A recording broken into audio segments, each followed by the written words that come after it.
அனைவருக்கும் வணக்கம். கன்னிராசிக்காரர்களுக்கு காலம் முழுவதும் ஆறாத காயங்கள் ரணங்களை நெஞ்சில் சுமக்கும் கன்னிராசிக்காரர்களுக்கு மார்ச் 31ஆம் தேதி முடிவதற்குள் இது நடக்கும் என்று சொல்லக்கூடிய வகையில் எந்தெந்த விஷயங்கள் அமைந்துள்ளன என்பதை சற்று விரிவாக பார்க்கலாம். வாங்க. கன்னிராசிக்காரர்களை பொறுத்த வரைக்கும் கிரகநிலைகளின் அமைப்பை ஆராய்ந்து பார்க்கும்போது ஆறாத காயங்களால் தவிக்கக்கூடிய கன்னிராசிக்காரர்களுக்கு நிச்சயம் அருள் மருந்தாக கிரகநிலைகளின் அமைப்பு அமைய போகிறது என்பதை தெளிவாகவும் துல்லியமாகவும் எடுத்து காட்டுகின்றன. ஏனென்றால் கிரகநிலைகளின் அமைப்பை ஆராய்ந்து பார்க்கும் போது மிகவும் வலுவாக ராசியின் நட்பு கிரகமாக இருக்கக்கூடிய சனி மிக வலுவாக 6ஆம் இடமாகிய ருணரோக சத்ருஸ்தானத்தில் ஆட்சி பலம் பெற்று சஞ்சரிக்கிறார். சனி 6ல் இருப்பது அமோகமான மாற்றத்திற்கும் முன்னேற்றத்திற்கும் அடித்தளம் இடக்கூடிய ஒரு சிறந்த தருணமாக, இனிமையான தருணமாக நிச்சயமாக அமைகிறது. அவருடன் செவ்வாய் இணைந்திருப்பது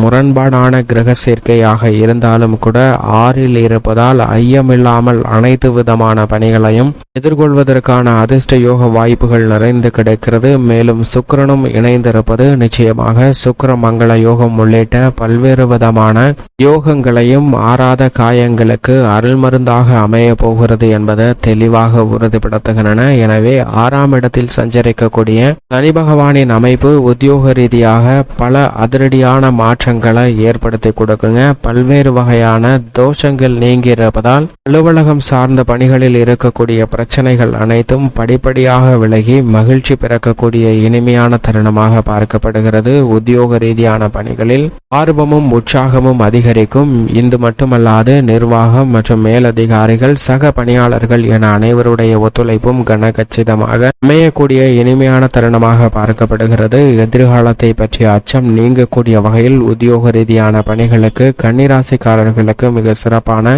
முன்னேற்ற வாய்ப்புகள் நிறைந்து கிடைக்கக்கூடிய ஒரு தருணமாகவும், எதிர்காலத்தை பற்றிய அச்சம் நீங்கி மகிழ்ச்சியும் முன்னேற்றமும் இனிதாக பிறக்கக்கூடிய ஒரு தருணமாகவும், மன நிறைவும் நிம்மதியும் அதிகரிக்கக்கூடிய ஒரு சிறந்த தருணமாக அமைவதற்கான யோகம் அதிர்ஷ்டம் நிச்சயமாக கன்னிராசிக்காரர்களுக்கு கிடைக்கிறது. தொழில்துறை வியாபாரத்துறை சார்ந்த பணிகளில் உச்சபட்ச வளர்ச்சியை மிகவும் அபரிவிதமாக 6ல் இருக்கக்கூடிய சனி ஏற்படுத்தி கொடுக்க போகிறாருங்க. எனவே இந்த தருணத்தில் நீங்கள் திட்டமிட்டதை விட மிக சிறப்பான முன்னேற்றத்தை பெறுவதற்கான வாய்ப்பு உருவாகிறது. நியாயமற்ற போட்டிகள் அனைத்தும் விலகும். வெகுவளவில் பொருளாதார ரீதியான முன்னேற்றத்தை மிக சிறப்பான வலுவான முறையில் பெறுவதற்கான அதிர்ஷ்ட யோக வாய்ப்புகள் நிச்சயமாக கன்னிராசிக்காரர்களுக்கு மிகவும் அற்புதமாக கிடைக்கிறது. செவ்வாயும் 6ஆம் இடத்தில் வலு சேர்ப்பதால் வயல் சார்ந்த பணிகள்ல உங்களுடைய சிறு முயற்சி கூட விளைச்சலையும் வருமானத்தையும் அமோகமாக உயர்த்தி தரக்கூடிய ஒரு அற்புதமான தருணமாக பார்க்கப்படுகிறது. மங்களகாரகன் வலுவாக இருப்பதால் அசையும் அசையா சொத்துக்கள் வாங்குவதற்கான யோகமும் இந்த தருணத்தில் நிச்சயமாக கன்னிராசிக்காரர்களுக்கு உண்டு. பகை உணர்ச்சிகளை தவிர்த்து விவசாயம் சார்ந்த பணிகளை புத்துணர்ச்சியுடன் மேற்கொள்வதற்கான வாய்ப்பு நிச்சயமாக கிடைக்கிறது. கால்நடை வளர்ப்பிலும் நல்ல முன்னேற்றமும் வெற்றி வாய்ப்பும் குறைந்து கிடைக்கக்கூடிய ஒரு இனிமையான தருணமாக கன்னிராசிக்காரர்களுக்கு அமைகிறது என்பதை செவ்வாய் உறுதிப்படுத்துகிறார். அது மட்டுமல்லாது கலைத்துறை ரீதியான பணிகளில் சுக்கிரன் மிக வலுவாக ஏற்றிருக்கக்கூடிய இந்த வேளையில் பிஸி ஷெட்யூல் என்று சொல்லக்கூடிய வகையில் புதிய வாய்ப்புகள் அடுக்கடுக்காக கிடைக்கக்கூடிய ஒரு இனிமையான தருணமாகவும் சந்தர்ப்பமும் அமைந்துள்ளது என்பதை தெளிவாகவும் துல்லியமாகவும் உறுதிப்படுத்துகின்றன. நியாயமற்ற போட்டிகள் இருந்தாலும் அவற்றை சமாளித்து வெற்றி பெறக்கூடிய அதிர்ஷ்ட யோக வாய்ப்புகள் நிச்சயமாக இந்த தருணத்தில் மிகவும் அபரிவிதமாக கிடைக்கிறது. மேலும் பல்வேறு விதமான புதிய முதலீடுகளை இந்த தருணத்தில் கலைத்துறை சார்ந்த பணிகளில் மிகவும் சிறப்பாக எதிர்கொள்வதற்கான வாய்ப்பும் யோகமும் உண்டு. பல்வேறு வகையில முன்னேற்ற வாய்ப்புகள் அற்புதமாக கிடைக்கக்கூடிய ஒரு இனிமையான தருணமாக கலைத்துறை சார்ந்த பணிகள் மிக சிறப்பாக அமைகிறது என்பதை தெளிவாக உறுதிப்படுத்துகிறாருங்க சுக்கிரன்.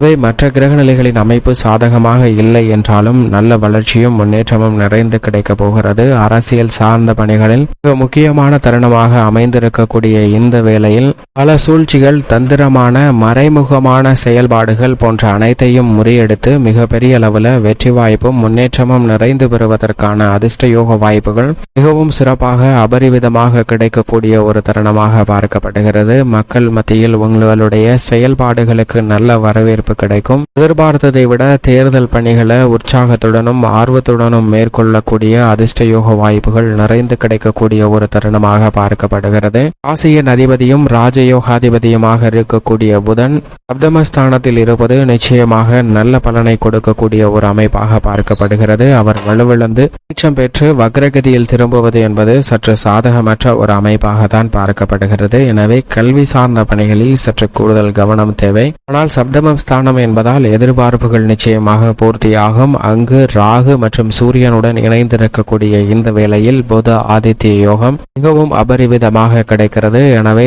திட்டமிட்ட பணிகளை அறிவாற்றலை பயன்படுத்தி கனக்கச்சிதமாகவும் வெற்றிகரமாகவும் செய்து முடிக்கக்கூடிய யோகம் நிச்சயமாக கன்னிராசிக்காரர்களுக்கு மிக சிறப்பாக கிடைக்கக்கூடிய ஒரு இனிமையான தருணமாக அமைகிறது என்பதை தெளிவாக உறுதிப்படுத்துகிறாருங்க. சூரியனுடன் ராகு இணைந்திருப்பது முரண்பாடான கிரக சேர்க்கையாக இருந்தாலும் கூட ராகுவால் ஏற்படக்கூடிய பல்வேறு விதமான பாதிப்புகளை குறைத்து நல்ல முன்னேற்றத்தை சூரியன் நிச்சயமாக ஏற்படுத்தி கொடுப்பார். இந்த தருணத்தில் வெகுவளவில் ஏற்படக்கூடிய அலைச்சல்கள் சிரமங்கள் விலகி எதிர்பார்க்கக்கூடிய முன்னேற்ற வாய்ப்புகள் மிக சிறப்பாகவும் நிறைந்த முறையில் வெற்றி கிடைப்பதற்கான யோகமும் நிறைந்த ஒரு தருணமாக பார்க்கப்படுகிறது. எனவே இந்த தருணத்தில் உங்களது உழைப்பிற்கேற்ற நல்ல பலன் நிச்சயமாக கிடைக்கக்கூடிய ஒரு தருணமாகவும் பார்க்கப்படுகிறது. அது மட்டுமல்லாது பெண்மணிகளின் நலனுக்கு பொறுப்பேற்ற குரு சுக்கிரன் ஆகிய 2 கிரக நிலைகளும் நல்லதொரு மாற்றத்தை ஏற்படுத்தி கொடுக்கக்கூடிய வலுவான அமைப்பில் சஞ்சரிக்கின்றன. ஏனென்றால் மிக விரைவில் சுக்கிரன் உச்சம் பெற போகிறார். அது மட்டுமல்லாது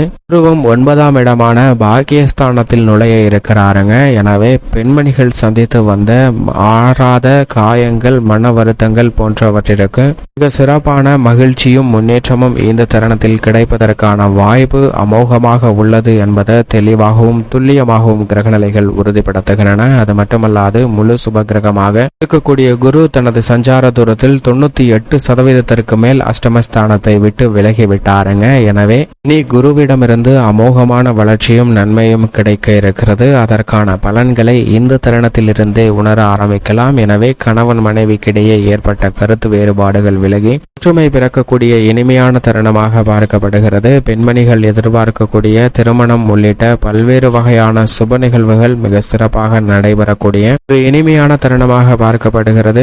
மன அமைதி விலகி ஒற்றுமையும் மகிழ்ச்சியும் நிறைந்து கிடைக்கக்கூடிய ஒரு இனிமையான தருணமும் எதிர்காலத்தை பற்றிய அச்சம் நீங்கக்கூடிய வகையில் இல்லத்தில் பல்வேறு வகையான ஒற்றுமை பிறப்பதோடு மகிழ்ச்சி அதிகரிக்கக்கூடிய ஒரு சிறந்த தருணமாக அமைவதற்கான யோகம் நிச்சயமாக உண்டு என்பதை தெளிவாக கிரகநிலைகள் உறுதிப்படுத்துகின்றன. எனவே இந்த தருணத்தில் வீண் விரய செலவுகள் ஆரோக்கிய தொல்லைகள் உட்பட பல சிரமங்கள் விலகி மகிழ்ச்சியும் ஒற்றுமையும் இனிமையும் இல்லத்தில் நிறைந்து கிடைப்பதற்கான வாய்ப்பும் யோகமும் நிச்சயமாக கன்னிராசிக்காரர்களுக்கு கிடைக்கிறது. மேலும் சாதகமாக மாற்றிக்கொள்ள நிச்சயமாக கன்னிராசிக்காரர்கள் வாரத்தில் செவ்வாய்க்கிழமை விரதமிருந்து அருகாமையில் உள்ள முருகப்பெருமாள் ஆலயம் சென்று தீபம் ஏற்றி வழிபாடு செய்யுங்கள். அப்படி செய்வதால் எதிர்பார்க்கக்கூடிய நல்ல பலனும் முன்னேற்றமும் தங்களுடைய வாழ்வில் நிச்சயம் இனிமையாக கிடைக்கும் என்பதில் சந்தேகமே இல்லை என்பதை கிரகநிலைகள் உறுதிப்படுத்துகின்றன. அது மட்டுமல்லாது காலம் முழுவதும் ஆறாத காயங்களுக்கு அருள் மருந்தாக நிச்சயமாக இறை வழிபாடு அமையும் என்பதிலும் சந்தேகம் வேண்டாம். கன்னிராசிக்காரர்களுக்கு